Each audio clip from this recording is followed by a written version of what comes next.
Welcome to our webinar. Today we are going to talk about how lean can help you prepare for a crisis at your dairy farm. Um, Hi, Jessica. I hear the chiming of the bells in the bell tower, which says it's time to start. Thank you once again, Zingerman's Deli, for letting us broadcast from the break room. Big shout out to the deli. If you want the best Reuben there is, come to Ann Arbor or order it from Zingerman's mail order. yeah, Reuben is my favorite sandwich. It's really good, and thank you, Singermans. Don't forget that we still have the Michigan's grant, and we are helping you, dairy farmers or any farm, to get your grants up to 10K for small innovative waste reduction and recycling projects. And remember, Lean is all about waste reduction. So let us help you apply for that funding for implementing Lean at your farm. And they just extended the second and last cycle. They call it cycle 3, but since we all missed the first one, I think of it as the second one. But it was September 22nd for that deadline after the August 11th deadline, and that has been moved to October 23rd. So we've got another month to come up with creative waste reduction and recycling projects. Reach out to us and let us help you at no charge. Well, who's Me Country Life? Me Country Life. Well, this is Jessica Duran. I have a vet degree that I got in Mexico, and I have been working my whole life with cows. My grandparents used to have a small dairy farm, and now, well, I guess I love them because I can live with them. Jessica smiles when she walks into a dairy barn, and she's worked at large conventional farms, as in 3,500 cows, and one of the best run operations in the state. And she's also worked and managed organic farms and was able to help them double their animal count from 100 to 200, somewhere around there. Yeah, 250 robotic milkers, organic. And I'm an environmental engineer of 40 plus years experience, done a lot of work with lean and a lot of work with SOPs. So we're applying that to the dairy industry. And thanks for coming to our webinar today. The topic today is crisis prevention. Next week, we're going to help you with the crisis planning.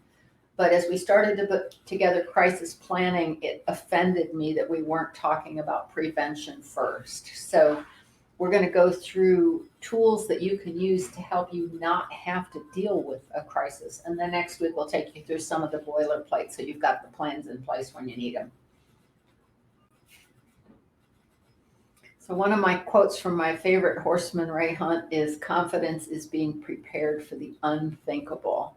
And the picture on his calendar was actually him and a buddy on pack animals up at the top of Mount Kosciuszko, which is the highest mountain in Australia, and it's snowing. So I know all of us have had situations where suddenly things got, as we would describe it, really interesting at the farm. And the better prepared we can be, both in terms of prevention and to respond if they do happen, the less traumatic those things will be for us and for our animals.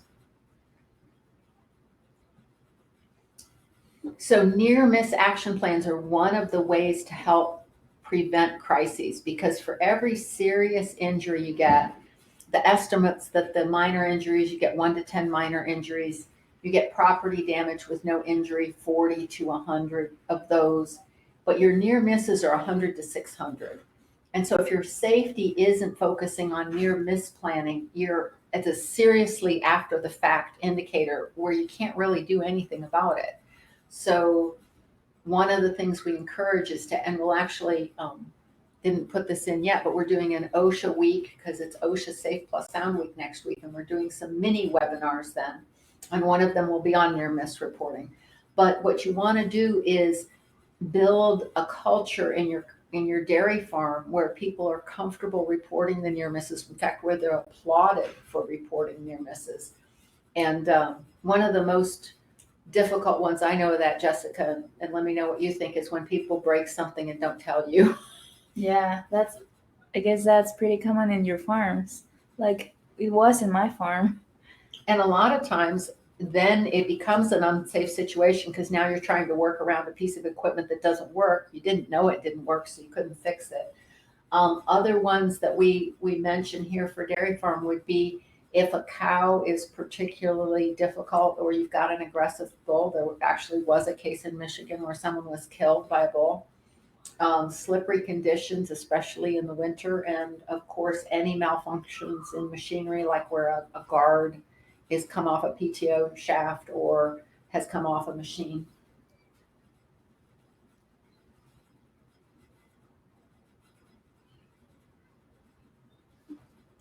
And one of the things I ask, this is straight out of Lean, is did you know that the mind cannot refuse a question?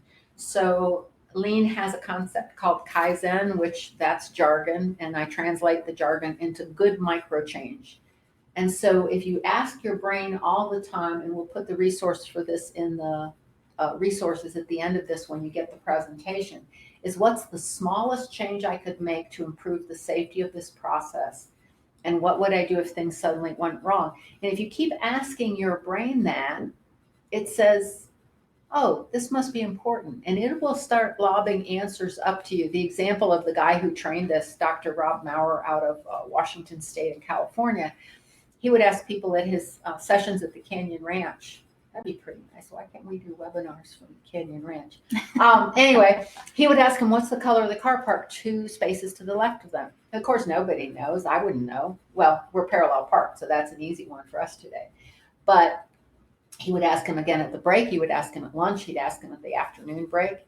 And by the second morning, their brain was saying, that silly man is going to ask me what color this car is. And it would log that. And so suddenly we'd remember it. So when you ask your brain a question, the subconscious, which is your smart brain, it processes your prefrontal cortex, which we think of as our thinking brain, processes like thousands of thought characters per second. And the subconscious is 72% of the operations that take place in your brain. And it's literally millions of characters per second going through. So after a while, your subconscious brain starts saying, oh, I better cogitate on this because they're going to ask me this again and again. I call it my what have you got for me today brain question that I ask every morning. And I have my silly little notepads that I can jot things down on when they come to me. Out of that, the other component of that is you have to give your mind time to lob those back up to you. Albert Einstein used to say, why do I get my best ideas when I'm shaving in the morning? And Ray Kurzweil, a Google research fellow and inventor of the mouse and inventor of several other cool computer things that we all use every day. The last thing he does before he goes to sleep at night is he thinks of his most thorny problem. He lobs that down to his subconscious.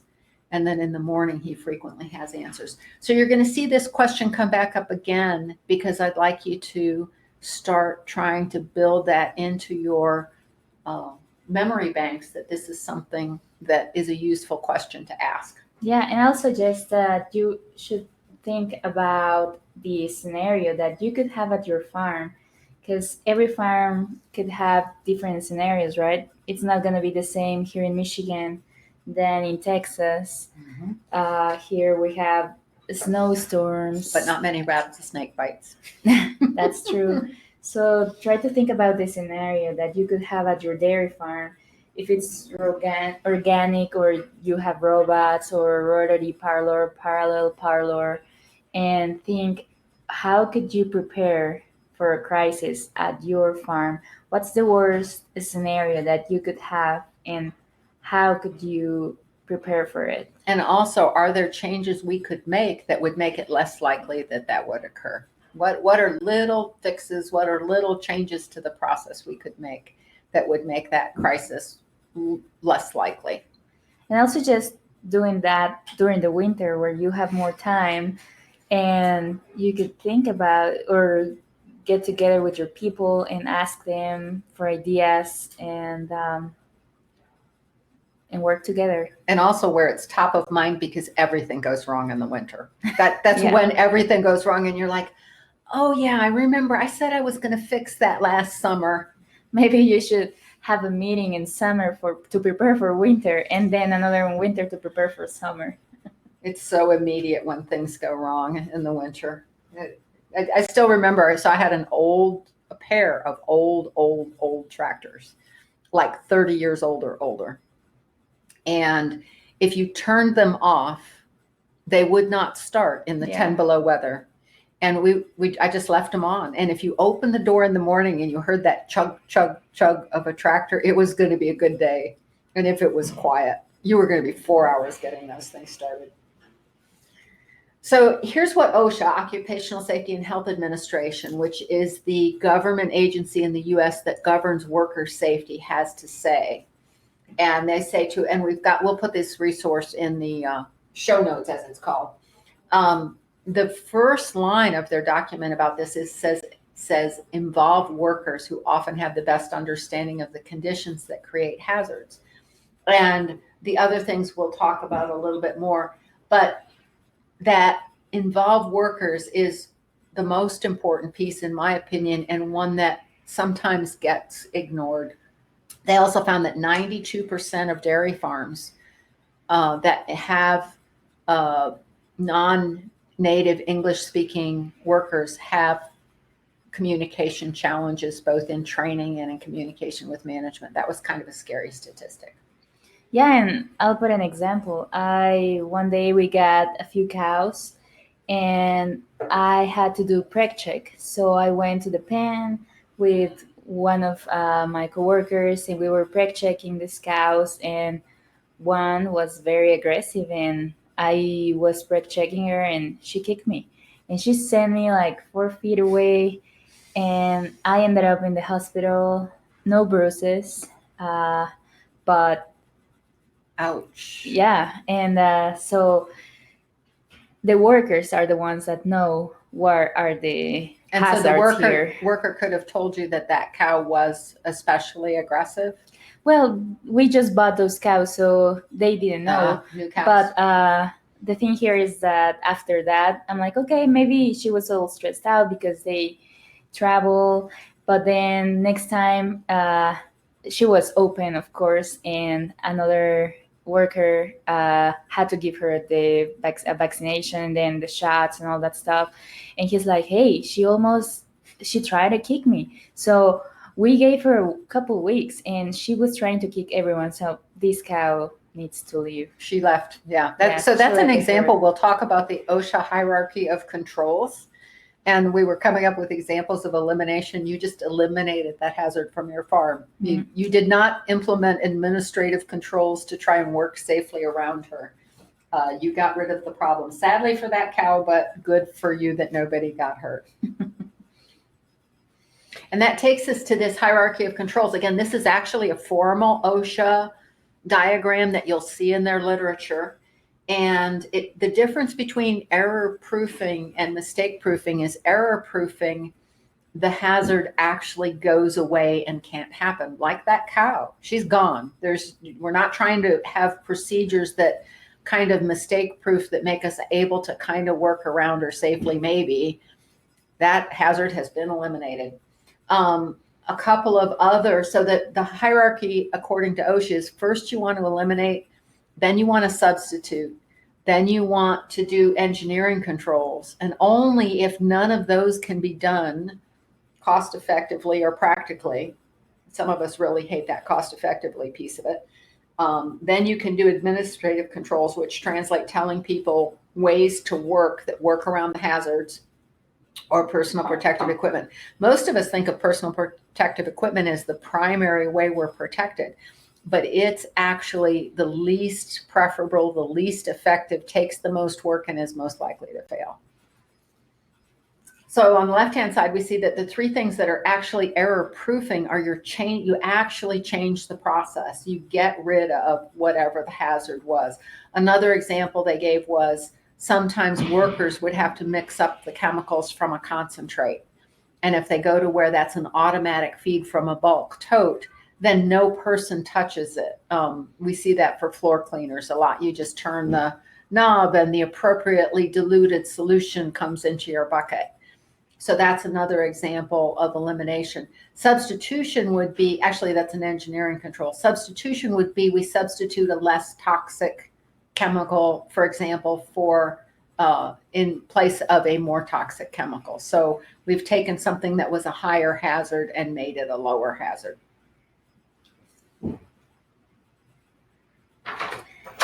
And so let's talk a little bit more, give a couple more examples of this. So we had the example that for actual elimination, if you go to artificial insemination instead of an actual living, breathing bull, We know that having a bull is pretty easy, and you don't have to worry about the AI if you don't know how to do it, or dealing with all of that. But it is safer, and you can improve your genetics too. yeah, bulls can be very unpredictable and aggressive. And it is true that the genetics they've got available with AI now, my understanding is, are amazing. That substitution we talked about, replacing a more toxic chemical with a less toxic chemical. Actually, I heard for elimination, a lot of old dairy farms have piping that's kind of at head level. Mm-hmm. And just by either removing that piping if it's not being used or raising it up so it's above head level, that would be an example of elimination of a hazard. And another example of an engineering control would be to put up kick hazards so that the cow, I will say, has more trouble kicking you. If it's like the horses, they can figure out how to kick between rails. But Yeah. I don't know about cows. Some of them can. And so then the administrative controls would be, we give you a checklist of do this, do this, do this, and that will try to prevent the hazard. And that comes with all of the limitations of people having trouble following checklists, not having the checklist with them, not having high literacy, not believing in the checklist. They had an incredible amount of difficulty. There's an example in the Checklist Manifesto book by Atul Gawande, which is really good. They had an 85% reduction in infections at the University of Michigan Hospital, right near us. We sent them sandwiches during COVID. 85% reduction in infections from installing a catheter by following a 7-item checklist. And they had huge resistance on the part of getting the doctors to use the checklist. They finally had to enable the nurses that they would not do the work until the doc had completed the checklist. So in the dairy world, this would be that the workers would need to help drive those processes that will keep everybody safer actually happen. Yeah, and don't forget to have them in their own language, because that will help have less hazards or injuries at work. And don't forget that Mid Country Life can help you doing that. Yeah, and it's interesting because OSHA specifically says not only that it has to be in the language that the workers understand, but it has to be in a vernacular that they understand. So you have to use simpler words if those are the words that they usually words. I don't know about adding the colorful descriptions that would be banned by the FCC. They didn't mention anything about that. So I'm back to asking again, so what's the smallest change you could make to improve the process, to make it safer, to make it a second faster, to make it a penny cheaper, and that doesn't cost any money? Because Paul Akers in his book 2 Second Lean says money kills creativity. So and at the farm we never have any extra resources anyway. It's like, what can we make do with what we got? Yes. I find it a fun creative solution, fun creative exercise, but I'm still not very good at it. This is one of the pictures that got viral a few years ago, and it's in North Dakota, and it's a farmer trying to save a calf in a snowstorm. And there's, Mother Nature is one of those hazards that we have to plan for as best we can. And that's one of those ones to do now, before Thanksgiving, before Halloween, before Christmas. You kind of get one last chance, and then sometime after Christmas, sometime around the first of the year, it closes in on us. And so here we're going to look at high reliability organizations and what they do differently than most of the rest of us. You may be familiar with, this was the US Airways flight. Took off from either LaGuardia or JFK, I don't remember which, and 2,000 feet up struck too many birds and it took the engines out. And there's some really good videos of Captain Sully Sullenberger talking about that day. And he had 20,000 hours of flying time. His co-pilot had 20,000 hours of flying time. He looks back to the airport he came out of. He's not going to make it. He looks to Teterboro Airport in New Jersey. He'll take out the Washington Bridge if he does that. Can't make that one. And he'd also been teaching for 20 years and had been teaching gliding for 20 years. And when you hear the stats, he lands this thing on the Hudson River. If he landed it 1 mile an hour faster, it would have broken up. If he'd landed it 1 mile an hour slower, it would have sunk before they could get out. If he hadn't landed perfectly square, he would have tipped it over. So these high reliability organizations, airlines are one of them, aircraft carriers are another, firefighters. What they do differently than most of us is they really react strongly to weak signals. They see something that's barely starting to go wrong, and they mount a big effort to try to figure out what's causing that, to get to the root cause and to prevent it. An example is that they gave was on an aircraft carrier. A mechanic had misplaced a wrench, and he told his superior, and that's pretty amazing. That would be like one of your people saying, I just dropped a spark plug into the gas tank of the tractor. I mean, most of us would just kind of turn the tractor off, walk away. It's very hard to teach people that calling that on yourself is really, really important. Well, anyway, they grounded all flights. The aircraft that were in the air had to stay up there for a while. They brought every person on the aircraft carrier and did a hand-to-hand, line across the deck until that wrench was found. I don't even know if it was found on the deck, because if it had come into an engine, it would have blown the jet up. Wow. So extreme reaction to what sounds like a little thing. Yeah.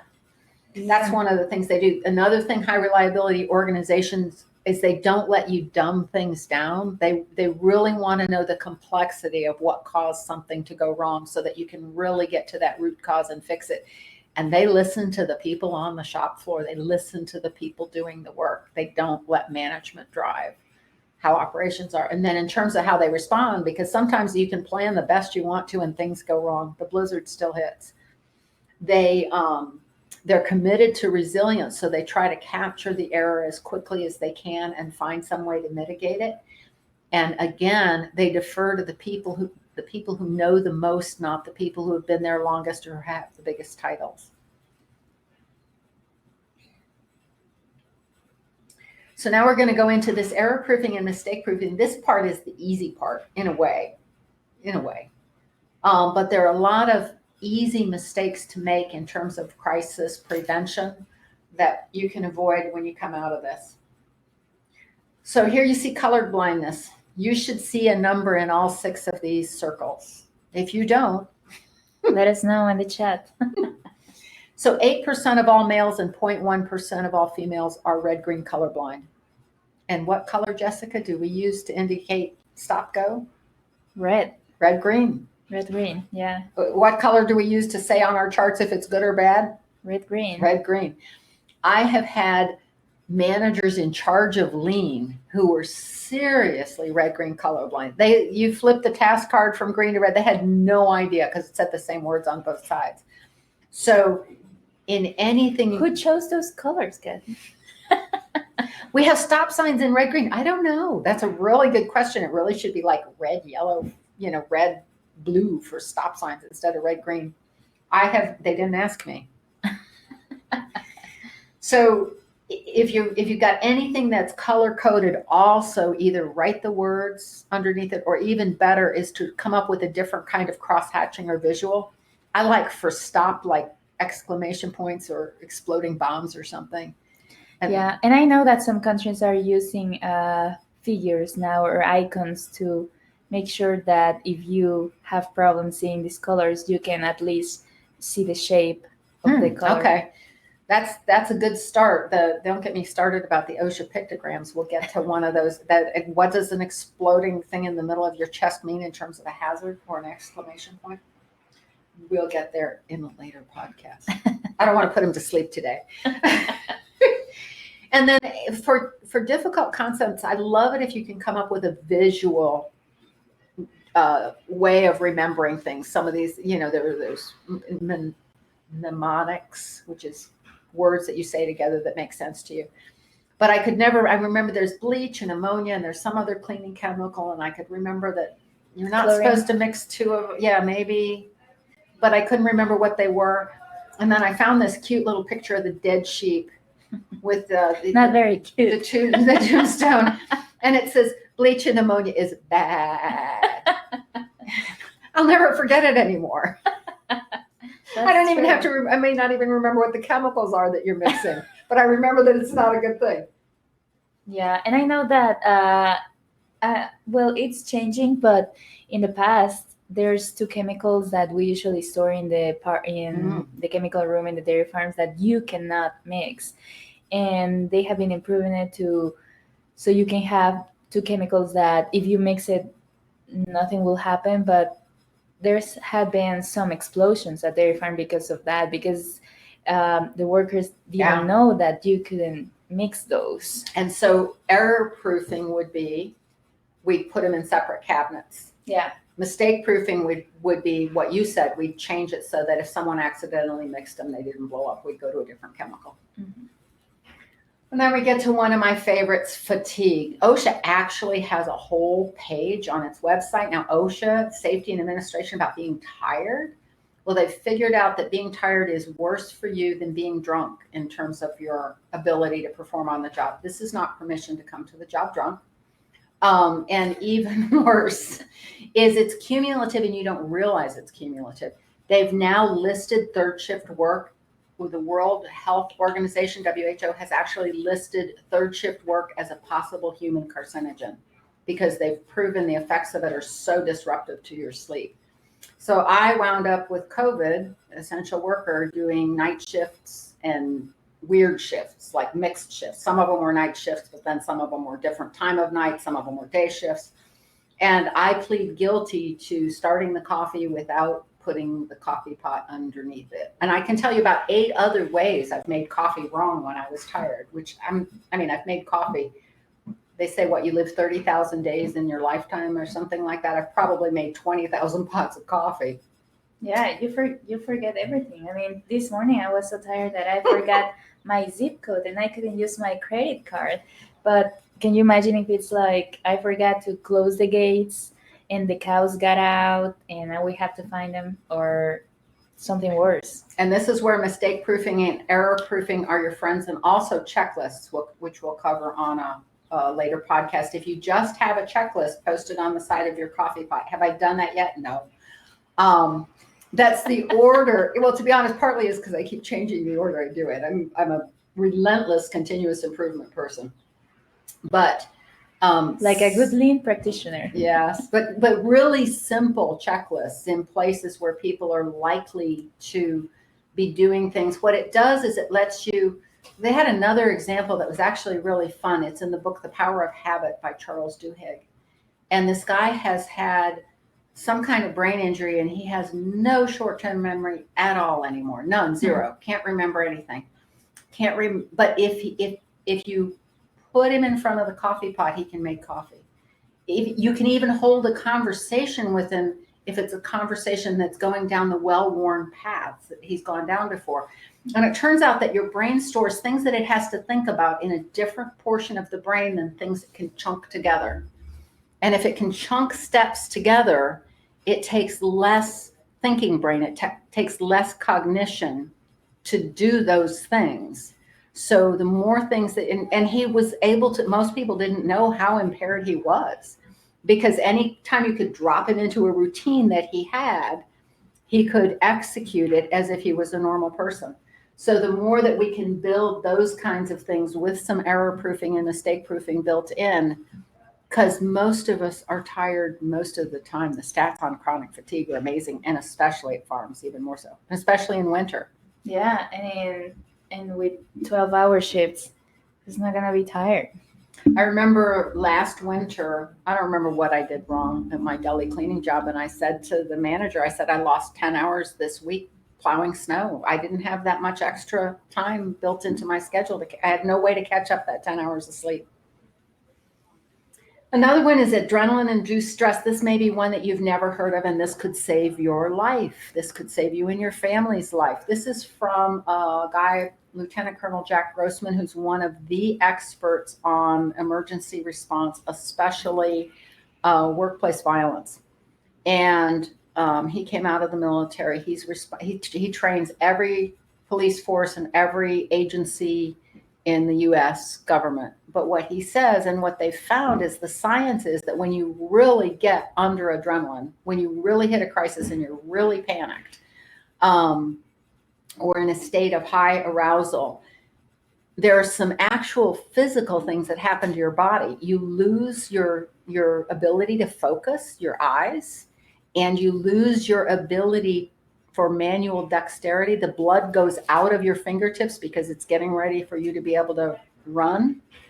And so every time you change your batteries in your smoke alarm, actually put your phone on airplane mode and dial 911 half a dozen times so that you have that muscle memory built in. He had examples in the book of people who dialed 611 because that's what they were used to dialing for information, or forgot they were at the office and forgot that they had to dial in 9 before they dialed 911, and they kept dialing and dialing and dialing and they never got out.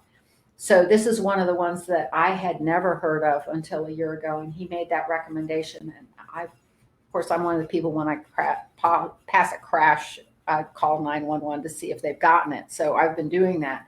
But if you haven't dialed 911 from the phone you're using right now, take some time and do that, because that's a big one. Then we get to checklists can save you. And this is an example of the little card we talked about in our second webinar with the rosy one with the training within industry. And these actually were physical cards that people would put in their shirt pocket. They were actually sized to a 3x5 card, so it would fit in your shirt pocket. And back when I started in the Mile Square auto plant, where we cast engine blocks on one end and drove cars off the other end, did everything in between, we would teach our spill response training across all 3 shifts once a year. And we would hand out 5,000 of these things, the little 3x5 cards. And on one side was the process, and on the other side was the location of the response equipment. And you would see these things, they would be posted on bulletin boards, they would be underneath the glass front of people's desks. And as a result, when you needed to refer to the process, chances were pretty good that one of those silly little cards was somewhere nearby. Yeah. So that's the skinny on the cards. And then one of my rules, there are a lot of rule number 2s at the horse farm. There are no rule number 1s. And one of the rule number 2s is driving the tracks.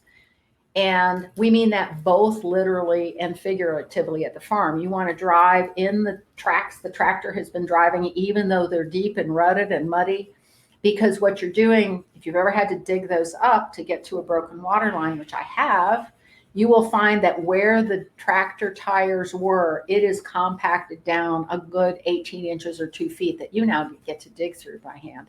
I did that on Christmas Eve one day.